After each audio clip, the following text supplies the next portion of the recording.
Whether you're listening at home, at work, or anywhere, thanks for making Para X part of your day. Your source for everything paranormal, Para X. And welcome back, everybody, right here to the Paranormal View on the Para X Radio Network. I want to thank you for being with us tonight, those in the chat room, those listening from around the world. And if you're listening from somewhere else and you want to come over, it's the ParaXRadioNetwork.com, and just follow the link to be in the chat room and be with all these wonderful people. If you also have a question and you don't want to come over to the chat room, you can still send a question to the paranormalview@gmail.com and just put attention question, and Barbara monitors that and she'll get it and we'll get it answered for you. So with that, I want to thank everyone for being with us tonight. And we have back with us Barbara Duncan. Hello, everybody. And we got Jeffrey Gould. Hello, hello. And we got our great guest, Thomas Wertman. Yeah, hello, hello, hello. Yeah, see, everybody's here. So, and you guys were having a good discussion when we had to take off, and Barbara, I think, was having some more questions on it. So, won't you go ahead?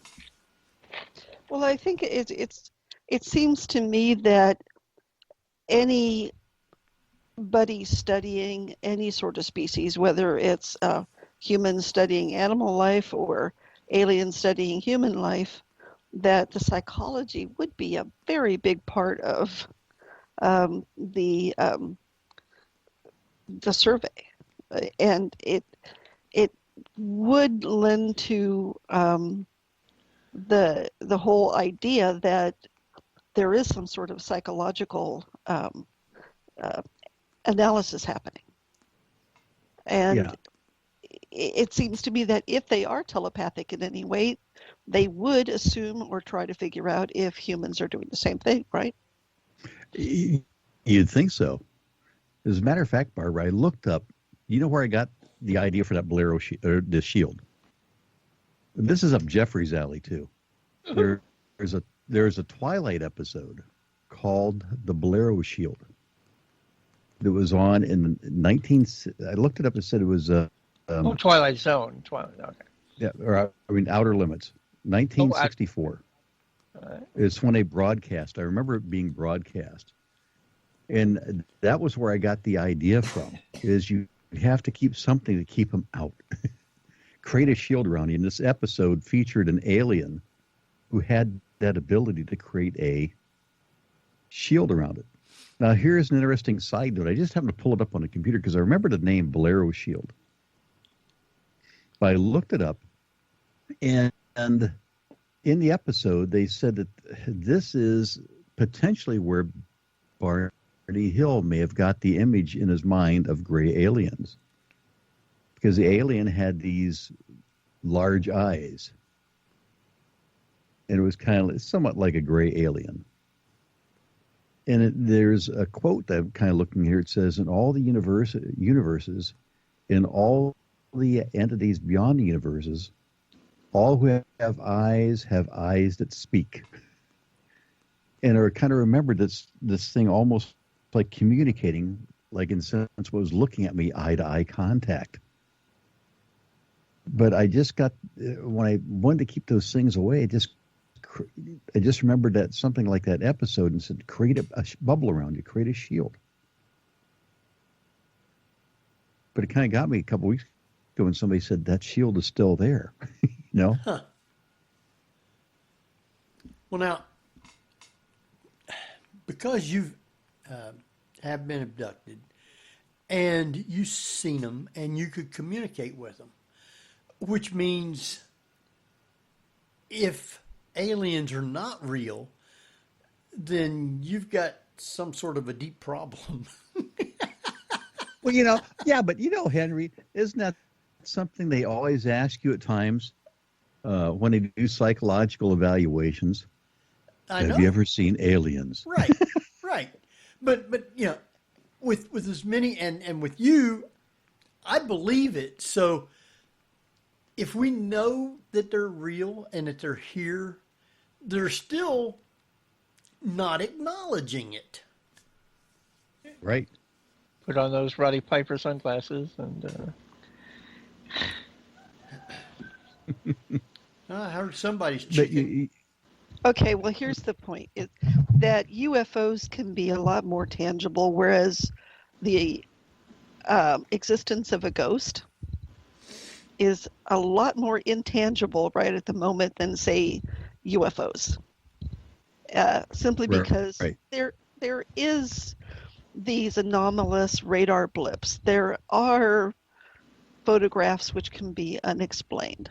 There are people that you can go back and, although psychology for some is still not a science, but you can regress people and sort of pick up that abduction stuff. So, I mean, it would be one thing to say, you think you see UFOs? Okay, crazy, maybe. You think you see ghosts? Probably a lot more on the crazy checklist than UFOs are. So you're saying Henry's crazier than I am? It's a toss-up. It's a toss-up. Okay. Just curious. That's all. Yeah, but with all these shows like Paranormal Caught on Camera, it keeps reiterating the idea of look, a UFO grabbed the worst camera we have. You'd think you'd get some clearer shots with some of these cameras on your phone. They don't want it clear because it's fake. After that weird light in the hills, and the only thing I could find to grab was my Kindle Fire, and which didn't show up very well. So I get it now. I understand that, it's hard because you got to get out your camera and it's nighttime. Therefore, you have to find a tripod and you have to use a remote because otherwise you're going to shake the camera and nothing's going to come out looking right. So I can kind of see why it's difficult to take nighttime UFO video. It makes sense. Or even at times daytime photographs, because at times when I see something unique, I don't think about the camera. I'm so interested in what I'm looking at. Like, we went on vacation for a week a couple weeks ago, and while we were gone, we were down along the beach in South Carolina, and here comes flying about 1,000 feet off the beach and about 500 feet high is two Ospreys. The Osprey is a V-22, which is a military aircraft. It's one which has a tilt wing structure that when it takes off, it can actually have a little bit forward momentum to it. So it's not necessarily taking off perfectly straight up like a helicopter, but it can kind of take off going forward. But then the wing can tilt down. It can fly like an aircraft, but they have a very unique shape to them. And I see this thing coming down along the beach. I'm like, what the heck is that? What the heck is that? Well, I've got binoculars setting right by the patio door that I never pick up. But the thing is so close, I don't need them anyway. I never thought about getting a camera out, not once. So here this thing goes by, and I recognize exactly what it is. And I was able to even track down later on that they were based out of North Carolina and exactly where the base was at. Hour later, they fly back the other direction again. Oh, there they go again. Never thought of getting a camera to take a shot of these interesting aircraft. Why? I was just so interested in seeing, the aircraft, Because you could actually see it with your eye. Yeah, see it with my eye, and it was actually extremely close. It wasn't like the dot, way off in the sky. I mean, it was, like I say, about 1,000 feet off the beach at the most. But I can see people doing that with UFOs. They see something, they're so fascinated in it that they may forget about the camera. They may forget about anything related to it. And like you say, Barbara, if it's nighttime, well, they're most likely not going to have a tripod or anything like that around. They're going to most likely have a cell phone, if anything. And if they do try to take a picture with the cell phone, if they don't recognize it, the thing may have to have a little bit different settings for night to be able to capture it. They're not going to get much anyway. Wow. No, it makes sense that a lot of, and I don't know how many, what percentage of any of the reports you get are from amateur astronomers who are probably looking at just a minute part of space anyway, but it's still probably a lot better camera rig up set up to a laptop than most people are going to have. Do you have amateur astronomers coming to you with unexplained phenomena? I've had some come to me. The ones coming to me are the ones who know me personally, that have had their telescopes out or are using their telescopes, and they see something unusual, let's say in front of the moon. It's not normally out in the open sky, but like they're taking photographs of the moon time exposures, and they see unusual objects moving in front of the moon. So I'll get, the videos or the photographs that they send to me. Most of the time it's still photos. And it could be something as simple as birds or something along those lines. But the ones I get the most of, though, Barbara, aren't from the cameras. I'll get reports from amateur astronomers occasionally. But they're normally using binoculars or something like that at night, not necessarily a telescope. The problem with the telescope is you have to have something kind of like focused in, and if you're focusing on something far away, if something's close, you may not see it because it could be like a blur real quick. The photographs that they sent me of like the moon, it was picking up something much farther away. Well, with at night, the other option some of them do is they just use binoculars, which are designed for night use. They've got very big lenses on them. They'll lay basically back in lawn chairs and look at stars and look at the sky.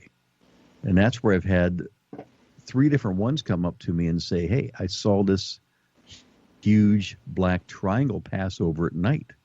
It was blocking out the stars. And I said, you sure it wasn't a cloud? No, there were no clouds out that night. It was something that distinctly blocked out the sky in a triangular pattern. And that's something I've also seen myself at night, was the large black triangle that had no lights on the corners, like typically is reported completely black. And when I talked to these 3 witnesses, none of them were all at the same place. They were all separate, which I thought was interesting. All 3 of them came up to me at different times and said, hey, let me tell you about something I've seen. And they all basically described the same thing. And no noise? No noise whatsoever. But the first thought you have is when you hear a story like that, are they seeing like a cloud passing in front of the stars? And that's when you go back and you talk about it, verify what the conditions were like at night. And especially, you don't, I don't try to lead the witness, but I want to find out, did it have any shape? Triangular. I could see the stars being blocked out in a triangular pattern. And they could also see, with some of the ambient light, the shape of the object being triangular shaped. Okay. There was I can't remember which paranormal caught on tape or something like that, that were showing photographs of the moon, and there were like 3 objects in front of it. And then it turned into a lot more objects on there. And my first reaction was that an Starlink launch, because that would put a lot of little satellites out, and you might be able to pick them up. It'll put a lot of them out, but they should be coming out pretty much in like almost a linear pattern. Oh, okay. Going across the sky. Almost the best way to describe it is kind of like a train. Yeah. Is how you should see them move. Now, they're not necessarily perfectly in a straight line. They may be spaced out some, side to side a little bit, but they're still going to be relatively the same. Now, I think this was sort of being a little bit more scattered out. Yeah. So the one go ahead, Barbara. No, go ahead. The one astronomy software used, Stellarium. I can actually tell it to load in the data behind Starlink. And there's a number of them. I don't know how many they're up to now. I think the last time I looked, they'd passed a 400 minimum they needed to be able to start working with Starlink. And they were going to plan on launching these about once every month, about 60 of them. So I don't know what they're up to now. But at the moment, I think they have enough in the air right now so that they are providing free satellite service to the areas that are affected by fire here in California. Okay. So I know that they are operational. Yeah, I think it had to have a minimum of like 400 to begin with to be operational. But they should be well past that right now. The software use. Wasn't he saying that they were going to have one launch a month? Yeah, one launch a month, and they launch about 60 at a time. And I haven't looked it up because the software I use now loads in the data automatically. But at one time, I had to go back and basically load in each launch, one after the other one. And with the software, I can set it up so it actually shows the path of the Starlink satellites when they become visible as they go over. But eventually it's going to be almost like a mammoth cluster. I think you almost visualize it. Because let's see, what was the total number? Like over 10,000 of these things, I think. Some crazy number. And I just happen to think of, the space station, even though they're going to be much farther out, I think.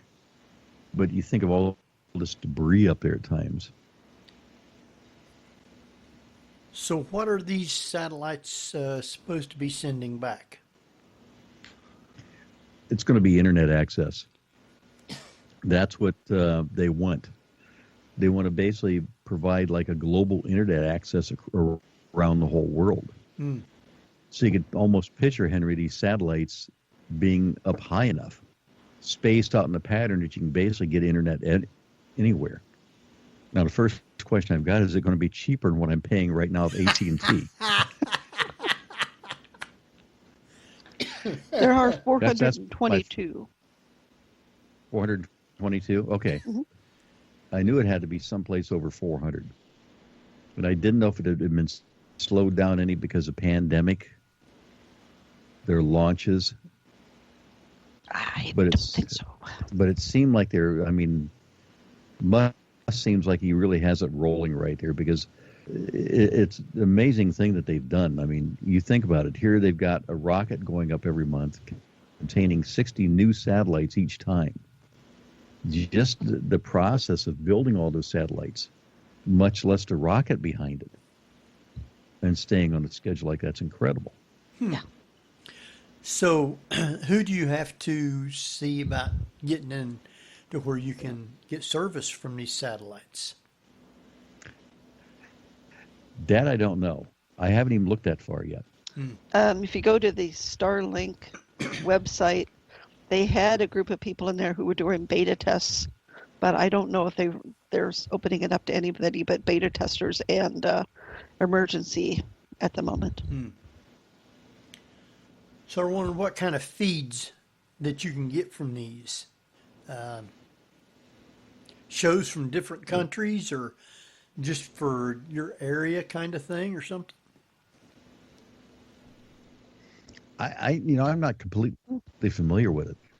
I think what it is, it's just going to be a work in progress along the way, that they probably have a long-term goal to basically get internet set up like you would at home for anywhere. Because that way you could be in the jungle someplace and still get internet access. That's what they've been trying to do, some of the Google balloons. And I haven't looked recently, Barbara, but they did have the Google balloons out going across the United States doing the same thing, providing internet access. So these balloons are flying at like 60,000 feet. I was going to say they're way in the Earth atmosphere. Yeah, they're way in the Earth atmosphere. Most of them were flying about 60,000 feet. Interesting. So I guess it couldn't have been I don't know of any airship that flies balloon-wise though it's triangular. No, Now they did have a couple experimental ones they were working on that were, I don't want to say triangular shape, but they were roughly triangular shape. But they were working on some. The thing about them is they're still a balloon.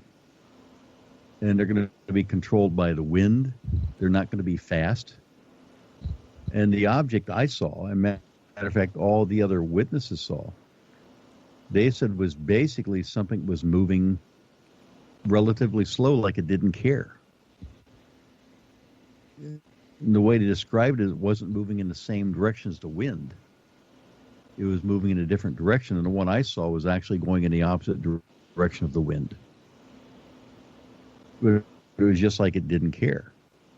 And there's been the reports of UFOs seeing large triangular-shaped craft that just kind of like drift across the sky, like nobody cares, like they're not being picked up on the radar.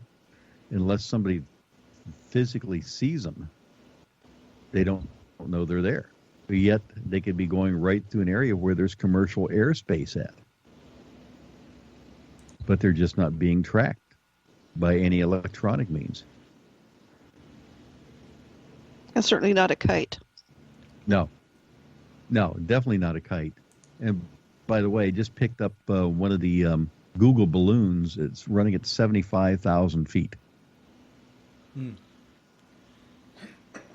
That's upper. And it's right around Kansas to Oklahoma. Yep, right over Oklahoma right now. There's a pair But of them. those are kind of like weather balloons, right? Well, yeah, That distinctive round shape. Yeah, they're kind of a roundish shape, a large bag-like structure. But the thing about these is they keep raising and lowering them altitude-wise, and that's how they control where they're at. They catch the different wind currents. Huh. And it shows it's running at 6 knots, which is super slow at 75,000 feet. And there's a pair of them right by Tulsa. That's still way up there, Yeah. though. Yeah. That's up there. They're way higher than any. I mean, even the U-2 spy plane, I think, only went up like 65,000 feet, Yeah. something like that. So it's higher than the U-2 potentially ever went at. So speaking of weather and all of this, and that is that we just had a very nice solar flare that kind of disrupted Skype and everybody else. And I'm wondering have you ever heard of spikes in UFO activity regarding solar flares? Either that they're studying them or it just makes things a little bit more apparent? I haven't heard any concrete evidence. I've heard different ones say there may be a relationship, Barbara, but I haven't seen like the direct evidence saying, okay, here's X number of reports that came in this month. And if you kind of like create like an Excel spreadsheet and you look at, the spikes that they match, I haven't really seen anybody go to that exact depth to say on such and such a day. Now, we also had the other day, by the way, a fireball come across the state. Yes. It was tracked, I think, in 15 states. And I didn't even get to the go meteor? out and see it. Yeah. Yeah, meteor. Yeah, actually, one of my family members saw it and called me up right away and said, hey, is this a UFO? No. I went to another website. There's actually a website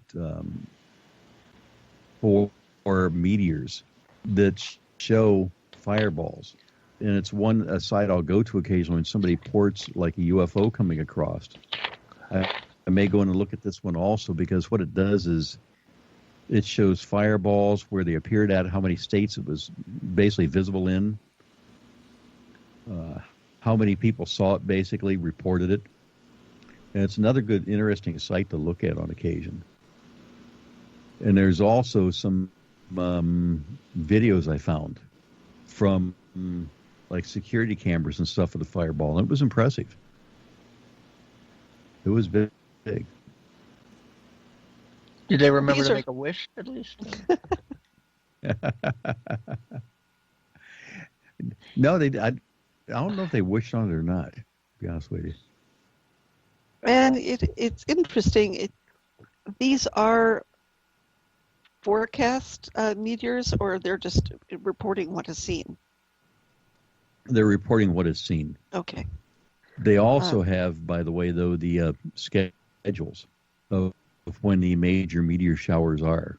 And that's something that the software I use, Stellarium, I can enable a setting on there, and it will show me what area of the sky that you should see meteors in at different times a year. Like the Perseids and such like that? Yeah, so if you're kind of bored and, you're kind of up late at night, you can go out and kind of check that area of the sky, and you may see something then. But it will actually show a little visual symbol on there, Jeffrey, that, hey, this is where meteor showers potentially be at.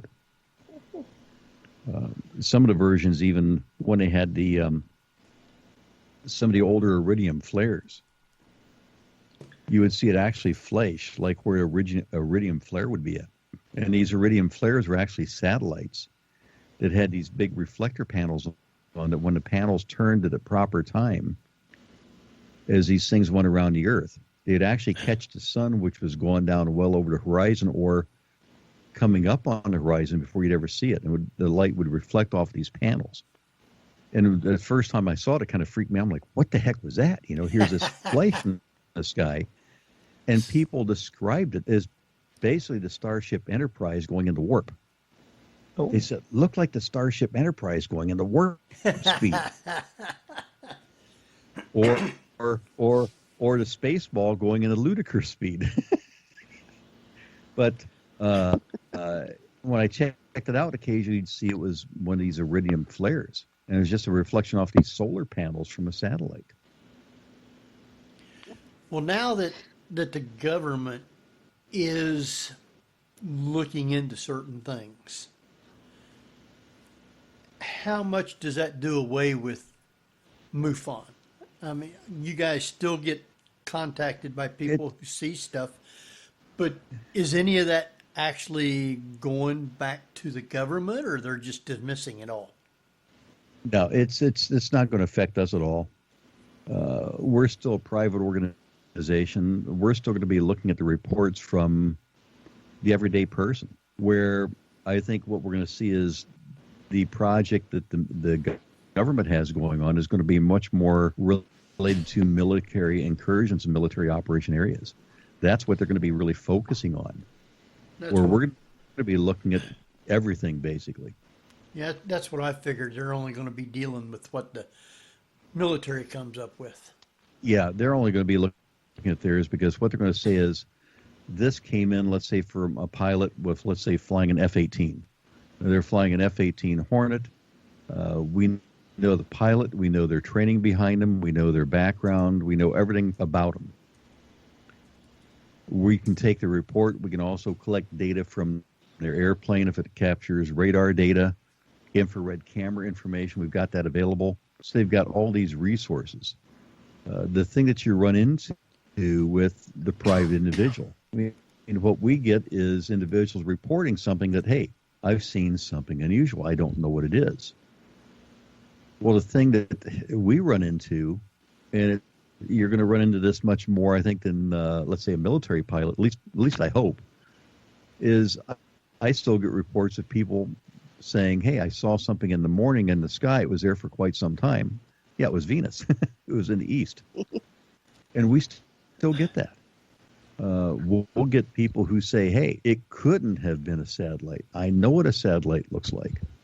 And I pull my software up and I look at it and I said, no, the International Space Station was exactly in the same place that you had your observation. Mm-hmm. But we also get the reports where individuals have reported very unusual objects. We had one who reported something that looked like a Rubik's Cube hovering over a field in southern Ohio. They said they drove by and they're looking at this thing, and here's this cube hovering above the ground. other people are on the road by them, and everybody's driving by it. Nobody pays any attention to it. They stop, or they look at it. They don't stop, and they go up the road X number of miles, and they said, "Why didn't we stop? That thing was really wild." And they go back, and it's not there. But we get reports like that, along with somebody who may have had potential abductions. We also run into cases where, right now, with the pandemic, I think we're getting a few more than we normally do, where somebody's had occurrences that go back many, many years. We look into all that stuff, where the Pentagon program, I think, is pretty much going to focus on the here and now. What happened here and what happened now. Involve the military, and that information, once they investigate it, once they research it, may never see the light of day. They'll just say that we're running a program, but they're not necessarily going to tell you what the results are. So have you guys been... and Henry, by the way, that little red dot above the moon tonight is Mars. Oh, is there a dot above the moon? I'm going to have to go out and look now. See, you shouldn't have said that. It's a really good laser targeting system. Oh, yeah. So have you been getting any reports in lately? Yeah, I've got some on investigation I can't talk about. I actually got like 3 different cases in from other states that they called me recently that I can't talk about. Some under other investigation. Right. But these are some that go back a number of years. And these are the ones where an individual had a sighting. It really affected them. And now they're going back and they want somebody to look into it. So I don't really want to go into the data on those, but I had more of those pop up in the last few weeks than I've had in a while. I still have a number of the normal lights in the sky popping up, things along those lines. But in the last month, at least I haven't had any myself come in that were really unusual. Sometimes I'll look at what some of the other states are turning in, and they get some of the same stuff that we did. Like somebody in, I think it was New Jersey, saw the Goodyear blimp at night, and they turned the report in. I just happen to be really familiar with it because I lived about 10 miles from the blimp hangar, and I used to see them all the time. But they had that come in. Try to see if I've got any notes on anything else. But nothing that really jumped out and really grabbed my attention. So like I say, I'm still looking at the other ones. So nothing lately of somebody actually seeing an alien or contact, abducted or something like that? Across the whole country, I can't say, Henry. I didn't look at all of them. But there may be some that come in. I'd have to go back and look real quick. What MUFON does is there's an associated website called UFO Stalker. That what they do is they display little unique characters on a map of the world, and the map shows little saucers, of course, for UFO sightings. They also have triangles being noted separately, where people have seen a distinct triangular-shaped craft. And occasionally we'll see the little alien head pop up. And the little alien head means that somebody has had an encounter. And I'm pulling it up real quick as we're talking here, just to see if I see any. And do people report crop circles to you? Actually, we had a conference going on a couple years ago. It's kind of ironic, Barbara. Somebody came running into the conference and says, "Hey, a crop circle was seen in such and such a town. It was about 25, 30 miles from where we were at." Matter of fact, I know who it was now. It was actually my assistant state director who saw this. He got the report in at the sheriff's department because he worked at that time for the sheriff's department. And he says, somebody just called a crop circle in. And he told me what city it's in. And the city is actually a small town. It's a rural town. And I don't know how many people, Barbara, we had in that conference that wanted to jump up and run out of the conference right then and go down and look for the crop circle. The thing that they didn't do, first of all, they didn't know the region. The region actually has a lot of small rolling hills, and it's also country, and it's rural. And if you don't have an exact address to look for, you're probably never going to find it. Well, I did get a call from a friend of mine who found it, and he said that it wasn't actually a crop circle. It was actually a formation of crops that was knocked down by wind. It wasn't anything major. But I worked one, when was this? 2012 now, something like that. A friend of mine saw a picture on the internet of a formation in corn. He saw the formation. The picture was taken by an aircraft. So he notified a friend of his, and actually a friend is Jeff. His name is Jeff Wilson. He's out of the southern Ohio, Indiana area. We know Jeff Wilson very well. Does crop circles? He's been a guest, I believe, on our show. He's a great guy. He is tremendously knowledgeable in that field. Well, I actually helped Jeff with the investigation. I got up at like 3 a.m. and drove down to southern Ohio. It was an area called Hopewell. And Hopewell is down near Chillicothe, Ohio. And it has what's termed as the Hopewell Indian Mounds. The area where the crop circle was found was within a couple hundred yards of the Indian Mounds. It was an area that Jeff said that, told a friend of mine, he says, this would be a perfect area at some point to probably find a crop circle because of its location. He says, you have Indian mounds here. You have a flow of water in this area. You have kind of like a change of terrain, like a hill, like a gradual hill-like structure going down. And he says it has all the ear markings of where you would find a crop circle. And this was only like, I don't know, 6 months to a year after he made that comment that this crop circle popped up. And it was very unique. Your listeners, by the way, could find it if they type in crop circle in Hopewell Indian Mounds. I went down. What we did is we arrived at the Indian Mounds. We met down in that region. The farmer gave Jeff permission to take a group of us. I think there's maybe 10 or 12 of us all together, something like that, met down there. We had access to the formation through a certain area because you couldn't see it, first of all, from the road. It was blocked off from the road, so you couldn't see it. You could see it from the air, but not the road. When we went into it, the farmer led us into a specific area so we didn't damage the crops. He even, at that, before we got there, it was a cornfield, and it took down, he estimated about 5 acres of corn. And the corn was taken down in unique patterns. Well, he led us into the field. He also, when he took us in, he'd harvested the corn up close to the Indian mounds. That way we had a little bit better access to get back into it. Well, the Indian mounds, I think, go back 1,000 to 2,000 years, something like that. Well, when we got down there and started investigating, he said, well, one thing he wanted to do is he had a diagram made up from the picture it was taken up above. In the, matter of fact, it was 2012. I just pulled it up on here as we're talking.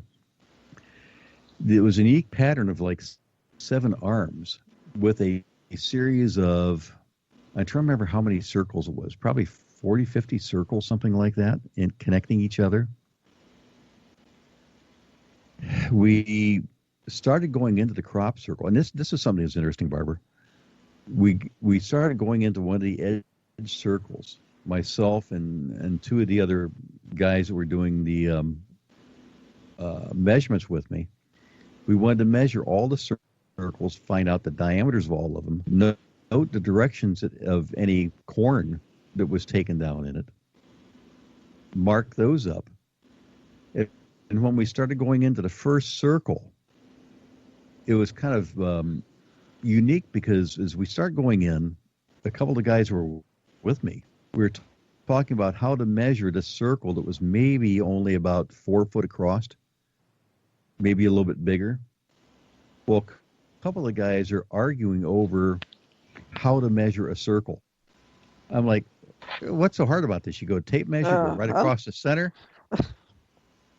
But they started getting to the point that I was almost afraid it was going to start getting physical. I'm like, this is completely out of character of these guys. They're both very laid back individuals, but they're getting all excited. I'm like, is there something about this circle? So I stepped away from the circle and went back away from it. And then finally, after about like 10 or 15 minutes, they settled down and they kind of mellowed out and just started going about doing the measurements. We started measuring all the circles, and the thing that we found is in one circle, the corn was bent down in one direction. You go to the next circle, the corn's bent down in another direction. So when it's bent down, the corn stalks were bent off anywhere from about 6 inches above the ground to about 2 feet above the ground. They were bent at about a 90-degree angle, and some were bent at a 90 and another 90. Well, think about a pattern of corn being knocked down, and I'm guessing going across this thing easily had to be 100-plus yards across the entire pattern. Matter of fact, I just, I'm trying to find the exact measurements. I don't see them off the top of my head, but it was easily 100-plus yards across. And think about 5 acres of corn being bent in patterns. When you got to the center patterns of this shape, you would find corn going, one row going in one direction, another row going in another direction. They were alternating back and forth. And then you even had center patterns laid out radial on top of the other ones. And when I look at that, I'm like, you couldn't get enough alcohol in me to go out there at night and bend over corn stalks, because you can't hit them with like a piece of wood and knock them over. You can't take and make a board up with a rope on like the guys in England did, bending over crops like hay, wheat, etc. That's not going to happen with corn. Right. The only way you could do that is physically bend these stalks over. Well, it was 5 acres, according to the farmer, it was taken down. Wow. In one of the patterns, Barbara, one of the circles, cell phones started acting funny and had to be rebooted to get them back online.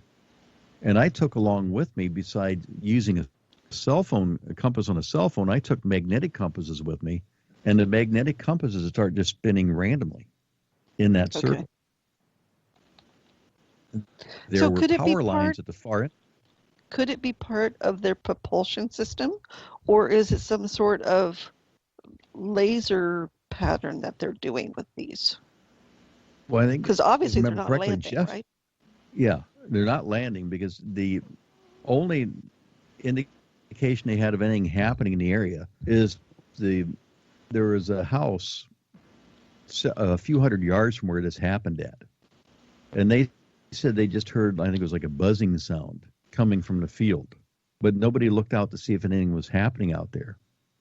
So nothing was seen visually, but it was speculation that maybe it's something like plasma, because what they did is the farmer allowed us to collect corn from the field and also control areas before he harvested. And he actually harvested the corn the day after. One of the things I asked him is what type of corn it was. I said, is this genetically engineered corn? He said, yeah, it is. It's genetically modified corn. So Jeff took the samples, and they took them to Levengood, who is a professor. He did an analysis on them and said that basically what it looked like is the stalks themselves looked like they'd blown out from the inside, like almost like steam had superheated them, almost like putting something in a microwave. Okay. And it expanded and caused them to pop out from the inside. And it was a couple nodes from the ground is where it seemed to be happening at. they were just, I mean, this is where you can just speculate that, was it something like a plasma, something like a force that caused these things to blow out and bend over from some sort of emotion? The name, I'm trying to look up the name that Jeff had for it, because when you see these patterns, you wonder, like, where did this pattern come from? You know, where did this, why would somebody create this shape? Well, he found the pattern in a unique book. And if I remember correctly, he said that, if you take this shape, you can actually almost like curve all these things around and they'll meet and form like a spear. The name was something like it was a tessellation, but it was something like a heptagonal hyperbolic tessellation is the name I think he had for it. Okay. Where it all just kind of wrapped around and formed like a circle if you connected all these spears together. But when I'm looking at this thing, I mean, you see, like on some of the channels where the guys took the boards and, bent down the hay stalks and things like that and create these things. But they're like, there's no way in heck that somebody's going to go out there on a night, bend over all this corn that easily, and that quickly. It's not going to happen. And then when he finds some alterations in the corn itself from the control areas, it makes it really jump out. But that was something, and when you do a crop circle like this one, and Jeff said it was one of the best ones he'd ever seen in the United States. He thought that was incredible. Wow. Yeah. And you got to check that one out, Barbara. It's amazing. And I've got the pictures of me here at some place where I was standing in the middle of this thing. Well, they are really interesting to look at. I'm really curious as to how they're doing it and what it did to the plants. Yeah. And then the only thing I can tell you about the plants is what, I heard back from Jeff on the analysis, is that's what caused it to, blow out. That's, the theory behind it. But only at the ground level. Yeah, it is like a couple nodes up, which is like the little joints in the corn stalk up from the ground. What they also did is, one of the guys in the group, I felt sorry for him. He was down on the ground, measuring the distance from like the center of the circle and the center circle itself, from the center circle out to each like stalk, and he was trying to document the exact location of all the stalks, where they'd been at, and the height above the ground where they'd been bent off at. And he was out there a full day, because we had one day to go in and measure. And then basically the farmer said, hey, the word's getting out about this place, and I don't want people coming in, tramping the corn down, evading his field. And he says, I'm just going to harvest and get it out of the way. And that's exactly what he did. Smart. Yeah. And it appeared to be, from what the photographs we got, aerial photographs, that had happened basically overnight. And the only evidence we found of somebody there was our time. We found a small. Our time is run out.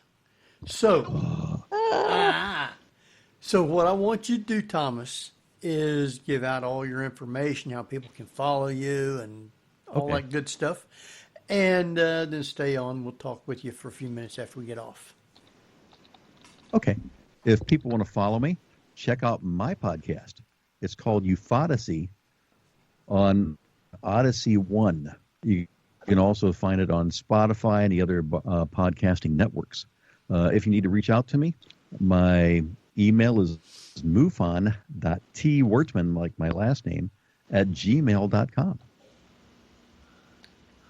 And probably in about another 3 or 4 weeks, he'll be back on here anyway. So, and we can continue this discussion on crop cycles. We'll pick up the other story. Yes. I'll try to get you some pictures on that too. I took Barbara. Okay. Well, that would be very interesting, like that too. So we can do that. So I guess, Barbara, you got anything you want to pass out or anything? Wear a mask, wash your hands, and back off. And back off. Jeff? Go to my Instagram at RealBadger, RealBadger. Keep up to date with all my films doing well at film festivals. Very good. Very good with that, too. Yes. And next week, we're going to have Kat Cloco. She is in a new adventure, and she's going to get to talk all about that. It'll be very interesting. So tune in next week, and you'll be able to hear all that stuff from Kat Cloco. With that, this is Henry Foister. Jeffrey Gould. And Barbara Duncan. We will see you next week at the same time, so everybody stay safe. Have a great week, and we'll see you next week at the same time. So good night, everybody.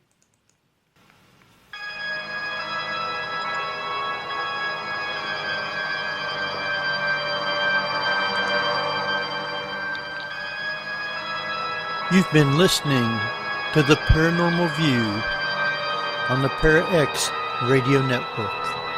Join us again next week at the same time for more of the Paranormal